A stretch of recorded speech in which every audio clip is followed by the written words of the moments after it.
The fourth dimension doesn't sit neatly above or on either side of things. It isn't an attic extension. Rather, it concerns the old dimensions. And so, it is with digitization, which is no longer a space in and out of which we clamber via the phone lines. The old world itself has taken on, in its essence, a four-dimensionality.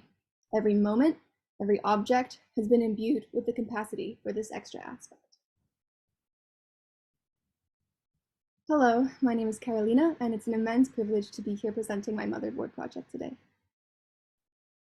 I think the best way to describe motherboard is as an exploration of language in relation to the human psyche. I tried to express our hybridized existences between original physical realities and those we've started to inhabit digitally. It's been really interesting to explore this through the media of textiles because, like our virtual spaces, the creation of a textile often depends on some kind of use of code.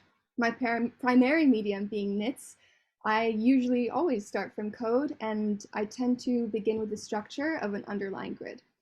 So naturally, my process for motherboard began with the creation of this grid, and I did this using numerous shirts splayed and flattened out. And I think the typical shirt is an interesting symbol of skin of conformity, so that was another interesting way to approach it.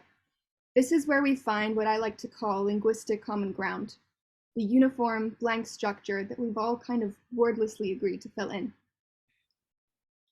Slowly but surely, layers creep into the grid, building atop one another. Knits mimic the original grid, merging into the surface. Tangled cords start to find their way in the system. And creatures also begin to inhabit the grid. Plotted in binary code, they take on a low relief dimensionality and disrupt the regularity of the pixel-like cells. The symbols themselves may not present obvious meaning, but the vulnerability of this meaning in the stages of translation is what I'm calling into question. So curling over on cords are negative imprints, or what I like to call ceramic fossils of the original knits.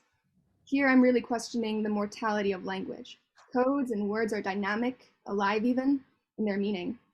So I wonder, how long do they mean what they originally set out to say, or mean anything at all? Finally, cables and cords allow us to plug into the circuit-like motherboard, wiring us into this living linguistic system, taking us back to our origins in language, the pre-verbal, or our mother tongue. Essentially, what things meant before we gave them structures, words, and definitions.